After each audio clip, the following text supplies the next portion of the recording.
বাংলা সংবাদে আপনাদের স্বাগত। আপনাদের সাথে আমি মোনালি। সংবাদ শুরুতে দেখে নিন আজকের দিনের বিশেষ সংবাদের এক ঝলক। উদয়পুরে বেপরোয়া বোলেরোর ধাক্কায় যুবকের মর্মান্তিক মৃত্যু। যাত্রাপুর থানার উদ্যোগে সামাজিক বিধি রোধে প্রয়াস কর্মসূচি। সাবরুমে উচ্ছেদ অভিযান ঘিরে তীব্র উত্তেজনা, প্রশাসনের সঙ্গে স্থানীয়দের সংঘাত। সোনামুড়ায় আধার সংশোধনের লাইনে জনগণের দুর্ভোগ। শান্তির বাজারে এন্ট্রি ড্রাগ সাইকেল র্যালি। সোনামুড়ায় আধার সংশোধনের লাইনে জনগণের চরম ভোগান্তি। ভোর 4টা থেকে লাইনে দাঁড়িয়েও কাজ হচ্ছে না অধিকাংশের। কম্পিউটার বিকল ও কর্মী সংকটে প্রতিদিন মাত্র 36 জনের কাজ সম্পন্ন হচ্ছে, আর বাকিদের ফিরতে হচ্ছে খালি হাতে। চেয়ার দখলের খেলায় ব্যস্ত নেতারা, অথচ সাধারণ মানুষ দিনের পর দিন দাঁড়িয়ে থাকছেন লাইনে। ভোর 4টায় উঠে লাইন ধরছেন সোনামুড়া উপজেলার আধার সেকশনের সামনে। তবু আধার সংশোধনের কাজ হচ্ছে না অধিকাংশ নাগরিকের। প্রতিদিন মাত্র 36 জনের কাজ হচ্ছে, বাকিদের ফিরতে হচ্ছে খালি হাতে। সকাল থেকে প্রখর রোদ কিংবা বৃষ্টির মধ্যে দাঁড়িয়ে থাকতে হচ্ছে 7 থেকে 8 ঘন্টা পর্যন্ত। লাইন দেখলে মনে হয় যেন ভোট প্রদানের দিন বা রেশন নেওয়ার পালা চলছে, কিন্তু বাস্তবে এটি নাগরিকদের জরুরি নথিপত্র সংশোধনের লাইন। সূত্রের খবর, দালাল প্রথা রুখতে মহকুমা শাসকের উদ্যোগে এই সীমাবদ্ধতা চালু করা হয়েছিল। শুরুতে পরিষেবা কিছুটা স্বাভাবিক থাকলেও সম্প্রতি আধার অফিসে কম্পিউটার ত্রুটি এবং কর্মী সংকট দেখা দেওয়ায় সমস্যাটি আরও প্রকট হয়েছে। বর্তমানে একটিমাত্র কম্পিউটার দিয়ে চলছে পুরো কাজ। এদিকে শুধু আধারে নয়, অফিস জেলায় নাগরিকদের অন্যান্য নথিপত্র তৈরিতেও একই ভোগান্তি। স্থানীয়রা জানিয়েছেন, সংবাদ মাধ্যমে খবর প্রকাশের পর 1 মাস পরিষেবা কিছুটা উন্নত হলেও আবারও পরিস্থিতি তথৈবচ।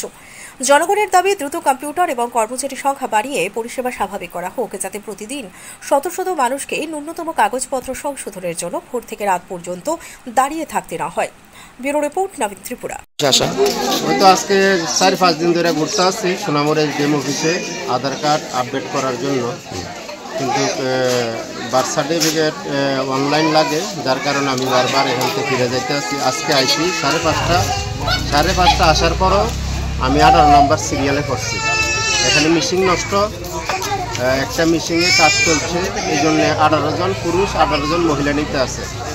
কাঠালিয়া থেকে অনেক দূর থেকে গাড়ি রিজার্ভ করে আইয়ে ভোরে আইয়া সেরও সিরিয়াল পায় না, যার কারণে মানুষের হয়রান এখান থেকে আবার ফিরে যেতে আছে।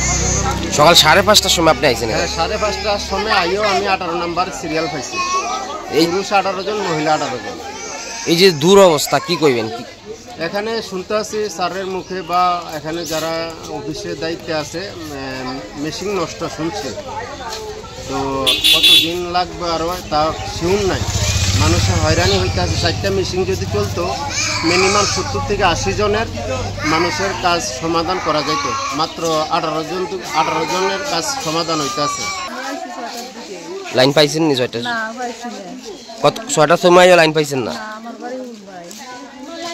পুরুমাই কি কইছে? এখানে তো এসডিএম আছিল, কি কইছে তারা? ইয়া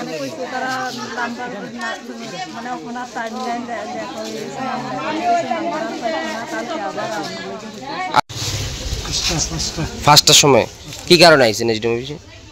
সিআরটিসি করার লাগে। 5টার সময় কি লাইন দিছেন? 5টার সময় 18 জন, 19 জন, 20 জনের বেশি দিন নাই। তো পাইছেন না আজকে লাইন? কত নম্বর? আমি সিআরটিসি 3 নম্বরে আছি।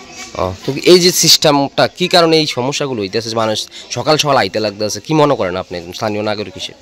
কম্পিউটারে ডিস্টার্বের লাগে এই সব হয়রানি হইতাছে। স্টাফের কোনো সংকট আছে কিনা অফিসগুলোতে, কি দেখতেছে? স্টাফও কম আছে। স্টাফে একটা কম্পিউটারে যদি 2 জন থাকে, তইলে খাওয়ার যে একটা 1 ঘন্টা 2 ঘন্টা টাইম যদি ধরেন না 2 জন স্টাফ থাকতো, হইলে 1 ঘন্টা 2 ঘন্টা যে টাইম দেয় অন্যজন করতে পারত। ঘুষ দিয়ে ফিল্মফেয়ার জয়, অভিষেক বচ্চনকে ঘিরে নেট মহলে তোলপাড়। ঘুষ দিয়ে ফিল্মফেয়ার পুরস্কার পেয়েছেন অভিষেক বচ্চন। 2000 সালে জেপি দত্তার হাত ধরে রিফিউজি সিনেমার সুবাদে বলিউডের শিখেছিলেন অভিষেক বচ্চন। সেই ছবি বক্স অফিসে খুব একটা শোরগোল না ফেললেও সিনে সমালোচকদের কলমে প্রশংসিত হয়েছিল। এরপর বিগত 1.5 দশকে অভিনেতা হিসেবে একাধিকবার ভিন্ন চরিত্রে এক্সপেরিমেন্টের পথে হেঁটেছেন অভিষেক বচ্চন।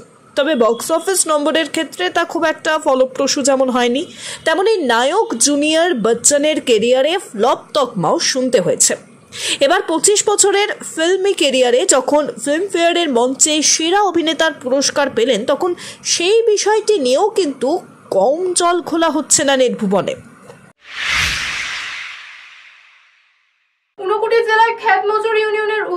রেগার মজুরি বৃদ্ধি ও গৃহিণীদের পাকা ঘর বন্টন সহ 7 দফা দাবিতে বিক্ষোভ মিছিল ও ডেপুটেশন প্রদান করা হয়। রেগার মজুরি বৃদ্ধি এবং গৃহহীনদের পাকা ঘর বন্টন সহ মোট 7 দফা দাবিতে বৃহস্পতিবার দুপুরে ঊনকোটি জেলার জেলা শাসক ডক্টর তমাল মজুমদারের নিকট ডেপুটেশন প্রদান করে ত্রিপুরা ক্ষেত মজুরি ইউনিয়নের ঊনকোটি জেলা কমিটি। ডেপুটেশন জমা দেওয়ার আগে গৌরনগর বাজার থেকে একটি মিছিল বের হয়ে জেলা শাসকের দপ্তর ঘুরে দলীয় অফিসের সামনে সমাবেশে মিলিত হয়। ডেপুটেশনের নেতৃত্বে ছিলেন জেলা সম্পাদক কান্তিলাল দেব। সংগঠনের দাবির মধ্যে ছিল রেগায় 200 দিনের কাজ, 340 টাকা মজুরি বাস্তবায়ন, জিও ট্যাকিং এর বৈষম্য বন্ধ, বাতিল জব কার্ড পুনরুজ্জীবিত, টুয়েব প্রকল্পে মজুরি এবং কর্মদিবস বৃদ্ধি এবং ষাটার্থ ক্ষেত মজুরদের ভাতা প্রদান। ডেপুটেশন শেষে কান্তিলাল দেব জানান, জেলা প্রশাসন বিষয়গুলো ঊর্ধ্বতন কর্তৃপক্ষের কাছে পাঠানোর আশ্বাস দিয়েছেন, তবে দাবিগুলো পূরণ না হলে বৃহত্তর আন্দোলনের হুঁশিয়ারি দিয়েছেন তিনি। ব্যুরো রিপোর্ট, নবীন ত্রিপুরা। ঊনকোটি জেলা কমিটির উদ্যোগে আমরা 7 দফা দাবিতে বিক্ষোভ মিছিল করেছি এবং প্রতিনিধিমূলক আমরা ডেপুটেশন দিয়েছি মাননীয় জেলা শাসকের কাছে। তারপর নিয়ে আলোচনা হয়েছে। উনি বলেছেন যে ওনার তো কিছু নাই, সবই হচ্ছে সাহিত্যকরণ কেন্দ্রের আমি জানাবো। আর অনেকে জিও ট্যাগিংয়ের ব্যাপারে যে ত্রুটিগুলি দেখা যাচ্ছে এগুলো নিয়ে ওনাকে জানালে উনি তদন্ত করবেন। এছাড়া টুয়েবটা আগে আমাদের রাজ্যের সারা শহরগুলোতে, বিশেষ করে রাজ্যের শহরগুলোতে, এখন আমরা বলেছি এটা ঋণ বৃদ্ধি করা এবং টাকা মজুরি বৃদ্ধি করা। উনি বলছেন না, এই স্কিমটা বন্ধ করে দেওয়া হবে। এখন এই স্কিম আর না, যাই শহরের গরিবরা এই সুবিধা পাচ্ছেন না। আর এছাড়া বলছেন যে এই যে জব কার্ডগুলো, জব কার্ড নাই এরকম থাকলে পরে উনি চেষ্টা করবেন ব্যবস্থা নেওয়ার। তারপরে যে জায়গায় যে আধার কার্ড ছাড়া হবে না বলছেন, কিন্তু অনেকের তো আধার কার্ড নাই। যেমন যাত্রাপুর থানার উদ্যোগে সামাজিক ব্যাধি রোধে বিশেষ সচেতনতা সভা, বাল্যবিবাহ প্রতিরোধ, নেশামুক্ত সমাজ গঠন ও নিরাপদ যানবাহন চলাচল নিশ্চিত করতে ওসি স্মৃতিকান্ত বর্ধনের নেতৃত্বে অনুষ্ঠিত হলো প্রয়াস কর্মসূচি। যাত্রাপুর থানা প্রশাসনের উদ্যোগে সামাজিক ব্যাধি নির্মূলের লক্ষ্যে বিশেষ গুরুত্ব দিয়ে চলছে প্রয়াস কর্মসূচি।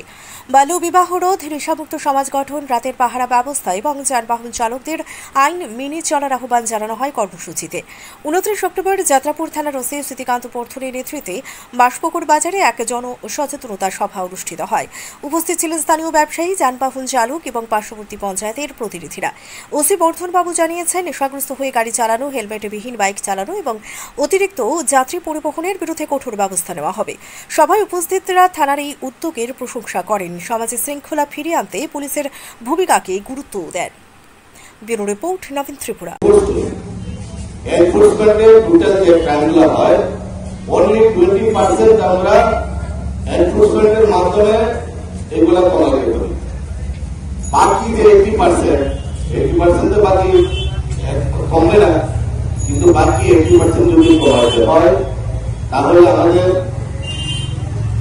যে বিষয়, যেমন নারী নির্যাতনের বিষয়ে আমাদের কেন নারী নির্যাতন হইতেছে, সামাজিকগত কারণ কি কি থাকতে পারে, অর্থনৈতিক কারণে হচ্ছে কিনা, না ফ্যামিলি ভ্যালুজের কারণে হচ্ছে কিনা, সেই বিষয়ে আমাদের অবগত থাকতে সবার মধ্যে এটা অ্যাওয়ারনেস হচ্ছে।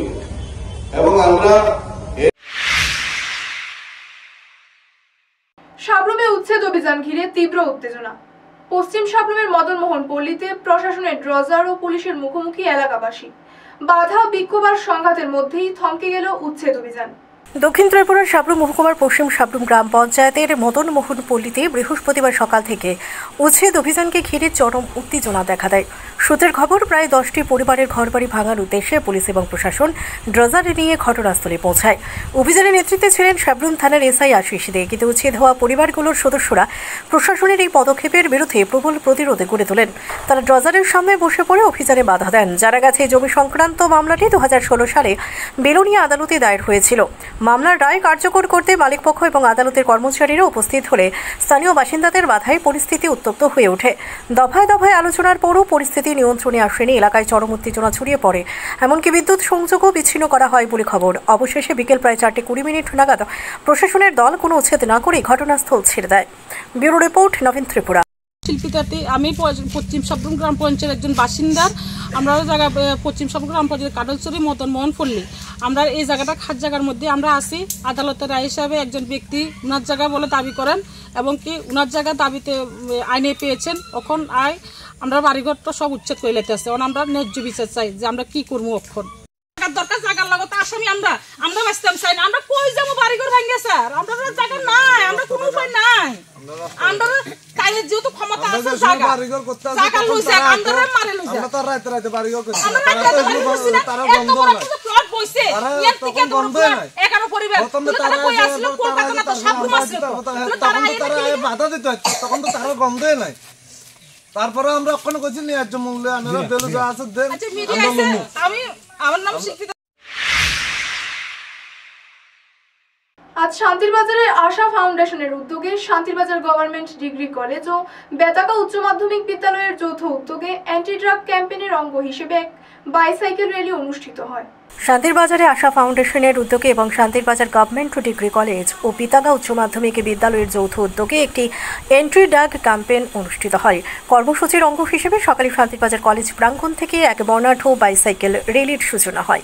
র্যালিটি শান্তির বাজার শহরের বিভিন্ন প্রধান সড়ক পরিক্রমা করে পুনরায় কলেজ প্রাঙ্গণে ফিরে যায়। হাতে সচেতনতামূলক প্ল্যাকার্ড নিয়ে ছাত্রছাত্রী ও শিক্ষকরা অংশ নেয় অভিযানে। মাদক নয়, জীবন বেছে নিন এবং নেশামুক্ত সমাজ চাই, এই ধরনের স্লোগানে মুখরিত হয়ে ওঠে গোটা শহর। আয়োজক সংস্থা আশা ফাউন্ডেশন জানায়, যুব সমাজকে মাদকের কুফল সম্পর্কে সচেতন করে তোলাই তাদের মূল লক্ষ্য। কলেজের অধ্যক্ষ এবং বিদ্যালয়ের শিক্ষকরাও এই উদ্যোগকে স্বাগত জানিয়ে বললেন, নিয়মিত এই ধরনের কর্মসূচি ছাত্রছাত্রীদের নৈতিক এবং সামাজিক দায়বদ্ধতা বৃদ্ধি করে।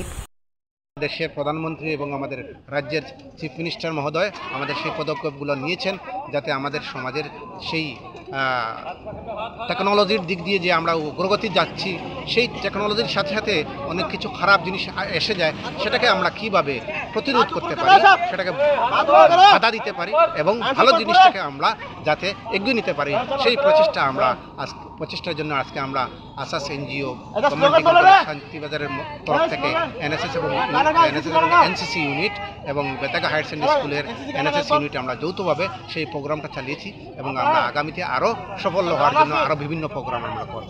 স্যার, আপনার নাম এবং হ্যাঁ স্যার, আমার নাম ডক্টর শামসুল আলম চৌধুরী। আমি government degree college Shantibazar assistant professor, department of philosophy. ধন্যবাদ। লোহাপুরে আত্মঘাতী ফার্মাসি ছাত্র। বীরভূমের কাটাগড়িয়া মোড়ে কলেজ পড়ুয়ার মৃত্যুকে ঘিরে চাঞ্চল্য, শোকের ছায়া এলাকায়। লোহাপুরে আত্মঘাতী ফার্মেসি পড়ুয়া, চাঞ্চল্য কাটাগড়িয়া মোড়ে। বীরভূমের নলহাটি 2 নম্বর ব্লকের লোহাপুর কাটাগড়িয়া মোড়ে গলায় ফাঁস লাগিয়ে আত্মঘাতী হলেন এক কলেজ পড়ুয়া। বুধবার বিকেলে ঘটনাটি ঘটে। মৃতের নাম প্রাচিত পাঞ্জা, বয়স 24 বছর, বাড়ি দক্ষিণ দিনাজপুরের বালুরঘাটে। স্থানীয় সূত্রে জানা গেছে, তিনি কাটাগড়িয়া মোড়ের একটি বেসরকারি ফার্মেসি কলেজের শেষ বর্ষের ছাত্র ছিলেন এবং প্রায় 4 বছর ধরে ওই কলেজে পড়াশোনা করছিলেন। কলেজের পাশের একটি হোস্টেলে একা থাকতেন প্রাচিত। সহপাঠীদের দাবি, তিনি খুব কম কথা বলতেন ও অধিকাংশ সময় ঘরের ভেতরে একাই থাকতেন। তবে কী কারণে তিনি আত্মঘাতী হলেন তা এখনো স্পষ্ট নয়। পুলিশ ঘটনাস্থলে পৌঁছে দেহ উদ্ধার করে ময়না তদন্তের জন্য রামপুরহাট মেডিকেল কলেজে পাঠিয়েছে। ঘটনায় এলাকায় নেমে এসেছে শোকের ছায়া। উদয়পুরে ফের সড়ক দুর্ঘটনায় প্রাণ গেল এক তরুণের। মাত্র 25 বছরের সুমন দাসের মৃত্যু বেপরোয়া বোলেরো গাড়ির ধাক্কায়। ঘটনাস্থলেই মৃত্যু হয় তার। উদয়পুর জাতীয় সড়কে বেপরোয়া বোলেরো গাড়ির ধাক্কায় মৃত্যু হল সুমন দাস নামের 25 বছরের এক যুবকের। বাড়ি গোকুলপুর বাজার সংলগ্ন এলাকায়, পিতা শিশু রঞ্জন দাস। বুধবার রাত প্রায় 9টায় পুরাতন সৎসঙ্গ এবং হাউজিং বোর্ডের মাঝামাঝি স্থানে ঘটে দুর্ঘটনাটি। বাইক নাম্বার TR03N5618 এতে করে রাজারবাগের দিকে যাচ্ছিল সুমন। ঠিক তখনই বিপরীত দিক থেকে আসা দ্রুতগামী বোলেরো সজোরে ধাক্কা মেরে পালিয়ে যায়। ঘটনাস্থলেই মৃত্যু হয় যুবকের। খবর পেয়ে অগ্নি নির্বাপক কর্মী এবং আরকিপুর থানার পুলিশ ঘটনাস্থলে পৌঁছে দেহ উদ্ধার করে গোমতী জেলা হাসপাতালে পাঠায়। স্থানীয়দের অভিযোগ, উদয়পুর শহর সংলগ্ন জাতীয় সড়কে ট্রাফিক টহল কার্যত নেই, ফলে প্রায় ঘটছে দুর্ঘটনা। বাসিন্দাদের দাবি, বাড়তি যানচাপ সামলাতে দ্রুত 4 লেন সড়ক প্রকল্পের কাজ শুরু করা হোক। সুমনের অকাল মৃত্যুতে শোকের ছায়া নেমে এসেছে এলাকায়। ব্যুরো রিপোর্ট, নবীন ত্রিপুরা। অ্যাকচুয়ালি তুললা তো কেউ ধরে না, এই সিস্টেমস আর সমাজের মধ্যে কী হইতেছে সেটা কেউ তুললা ধরে না। রাস্তাঘাট হয়ে গেছে অনেক ছোট, সেটা হয়েছে 2 ওয়ে, আর গাড়ি ঘোড়া বাইরে গেছে অনেক প্রচণ্ড পরিমাণে। সবার ঘরে গাড়ি আছে, সবার ঘরে বাইক আছে। এইবার ছেলেটা খুব সম্ভবত নাম সুমন দাস, বাড়ি গোকুলপুর। সেই ছেলেটা গোকুলপুর থেকে রাজারবাড়ির দিকে যাচ্ছে, আর অপোজিট সাইড থেকে কোনো একটা গাড়ি আইতাছিল। আমাদের সাসপেক্টেড সেই কোন গাড়িটা সেটা আমরা জানি না। তো ওইখানে একটা ভয়ানক অ্যাক্সিডেন্ট। সেই অ্যাক্সিডেন্টে সেই বাচ্চা ছেলেটা মাত্র বয়স বড় জোরে 24-25 বছর হবে, তাও আরেকজনের বাইক, একটা বন্ধুর বাইক নিয়ে সে ঘুরছিল। জাস্ট বলেছিল যে আমি একটু রাজারবাগ থেকে আসি। ওই টাইমের মধ্যেই তার একটা অ্যাক্সিডেন্ট হয়েছে, একটা ভয়ানক অ্যাক্সিডেন্ট অন দ্য স্পট। সে আর পৃথিবীতে নেই। আমি প্রশাসনকে এইটাই বলবো যে অতি সত্বর যদি আপনারা পারেন তো প্রশাসনের কাছে সব কিছু উপায় আছে এটা 4 ওয়ে লাইন করার জন্য, এবং যেটা স্মল বাইক গাড়ি এবং ভেহিকেল চলার এবং স্মল ভেহিকেল চলার রাস্তা প্রচণ্ড পরিমাণে লোক। ওইটাই আমার কথা। বাকি প্রশাসনের কাছে এইটাই আমার অনুরোধ যে অতি সত্বর এটাকে 4 ওয়ে লাইন বানানোর জন্য। আমাদের এক ভাতিজা, তারপরে বলবো করে একটা গাড়ি রাস্তা কিনে উঠছিল, ওর সাইড ঠিক আছে, বাইক ওরে বাড়িতে ফেলে রেখে চলে গেছে। ওই জায়গাতে স্পট ডেড। ওর মগজ থেকে আম করে সব কিছু বের হয়ে গিয়েছে। অবস্থা 10 থেকে 15 মিনিট হয়েছে। কোন জায়গা দিয়েছে? এলাকাটার কি নাম? আজিমপুরের রিয়েল সাফারি টিকোলটা দেখে বর্তমানে যে পেশেন্ট ও তো জায়গাতে শেষ। বয়সটা কত হবে আনুমানিক জানেন আপনি? বেশি হয়নি, 23-24 আর বেশি তো না। যেটা খুবই মর্মান্তিক। কিসের সাথে হয়েছে ঘটনাটা শুনছেন আপনি? কিসের সাথে হয়েছে ঘটনাটা? কি কোনো গাড়ি বা বাইকের? এটা গাড়ি। আচ্ছা, ওই গাড়ির পিছনে একটা বাইক কখনো দৌড়িত আছে। আচ্ছা, গাড়িটা শেষ করে লেগা। আচ্ছা, যেটুকু খবর পেয়েছি আমরা, গাড়িটারে আটটানার লেগা নাম্বারটা এই ব্যাগগুলো চেষ্টা করছে। গাড়ির পিছনে একটা লোক কোনো ব্যাগটা রানিং আছে, এটা আটটানা লেগা। দক্ষিণবঙ্গে টানা 3 দিন ধরে ভারী বৃষ্টির পূর্বাভাস। ঘূর্ণিঝড় মন্থার প্রভাবে বজ্রবিদ্যুৎ ও ঝড়ো হওয়ার সতর্কতা জারি কলকাতা সহ একাধিক জেলায়। দক্ষিণবঙ্গে আরও 3 দিন ভারী বৃষ্টি। অন্ধ্রপ্রদেশের উপকূলে আশ্রয় পড়ে তাণ্ডব চালিয়েছে ঘূর্ণিঝড় মান্থা। শক্তি হারিয়ে এখন তা গভীর নিম্নচাপ, কিন্তু শক্তি হারালেও তার প্রভাব এখনই কমছে না। পশ্চিমবঙ্গের একাধিক জেলায় আরও কিছুদিন ভারী বৃষ্টি চলবে, সেই সঙ্গে ঝোড়ো হাওয়ার সতর্কতা জারি করা হয়েছে কলকাতাতেও। বৃহস্পতিবার বীরভূম, মুর্শিদাবাদ, পশ্চিম বর্ধমান, পুরুলিয়ায় ভারী বৃষ্টির পূর্বাভাস রয়েছে।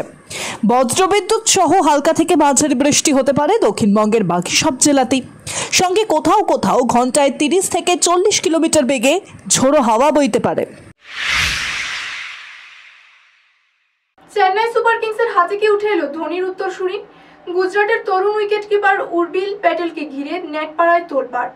ধোনির উত্তরসূরি পেয়ে গেল সিএসকে। ক্রিকেট মহলে প্রবাদ বলে মহেন্দ্র সিং ধোনি উইকেটের পিছনে দাঁড়িয়েই ম্যাচ বদলে দেন।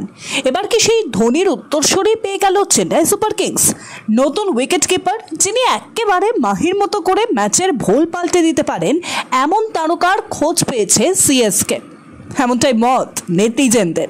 সব মিলিয়ে গুজরাটের তরুণ উইকেট কিপারকে নিয়ে নেট পাড়ায় হইচই। কথা হচ্ছে উর্বিল প্যাটেলকে নিয়ে। সদ্য ইডেনে উইকেটের পিছনে দাঁড়িয়ে প্রায় ম্যাজিক দেখিয়েছেন গুজরাটের এই উইকেট কিপার। এখনকার মতো বাংলা সংবাদ এই পর্যন্ত। পরবর্তী সংবাদ দেখার আমন্ত্রণ জানিয়ে বিদায় নিচ্ছি। মনে রাখবেন, আমরা সজাগ 24 ঘন্টা আপনাদের পাশে।